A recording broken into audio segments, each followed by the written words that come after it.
Today, people visit resorts, use products, and use services with little knowledge of their origins. Most everything we use today was founded out of struggle and hardship. In today's video, we're covering 5 insane gambling and casino history facts that you probably didn't know.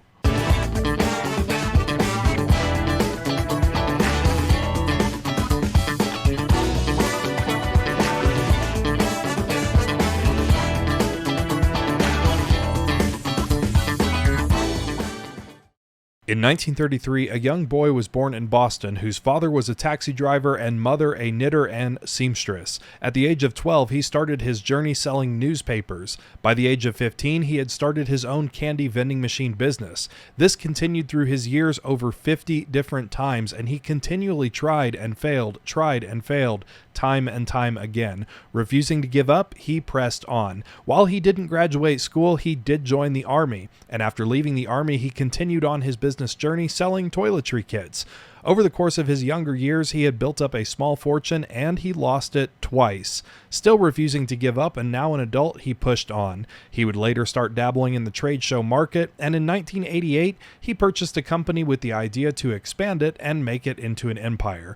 That man was Sheldon Adelson, and you can thank him for the resorts all around the world, including the Venetian and the Palazzo. With the onset of World War II looming, a young Kirk Kerkorian born in Fresno, whose family had escaped genocide and sought a better life in the United States, decided to become a pilot. He would spend several years helping to ferry planes for the Allied forces and later earn him the title of National Hero of Armenia, from which his family immigrated from. After the war ended, he saved all of his wages and would later purchase his first small airplane, to which he flew to a new and upcoming city, Las Vegas. He spent several years as a pilot offering flights to people and became inspired by the new city.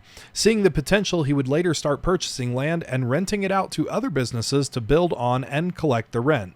Probably his most famous tenant was a small casino called Caesars, who he rented the land to help them build. Determined to make something of his own, he would later go on to purchase and build several hotels, but his vision did not stop. He had a vision to make a place where people could do everything from stay, play, eat, and enjoy without having to leave. And he didn't know it yet, but this new concept would earn him the title as the father of the mega resort. Determined to make his vision happen, he sought ideas. He wanted to make something that was all American, that would stand out. During this time, movies and cinema were growing like wildfire. In 1969, he purchased a studio called the Metro-Goldwyn-Mayer in Beverly Hills, a name that Americans loved and trusted from the time of cinemas, and with that, MGM Resorts was born, making MGM Grand the first mega resort, a pilot's vision made into a reality. In 1971, a businessman named Frederick Smith was struggling to keep his new business afloat. Facing several failures and obstacles, his company was on the brink more than once. One day, Smith went to get a loan from the bank, which they denied. Feeling near defeated, Smith decided to try one more option. He took the company's last $5,000 to Las Vegas, and in a miracle turn of events, he gambled it all, and he actually won. He used that money to bring his company back to life, and today FedEx is a world leader in shipping. Talk about an on-time delivery. At the age of 23, a man named Charles Fay moved to the United States to live with his uncle in New Jersey. Fay came from a large family and had always had a curiosity with mechanics, as he had also worked with a farming toolmaker.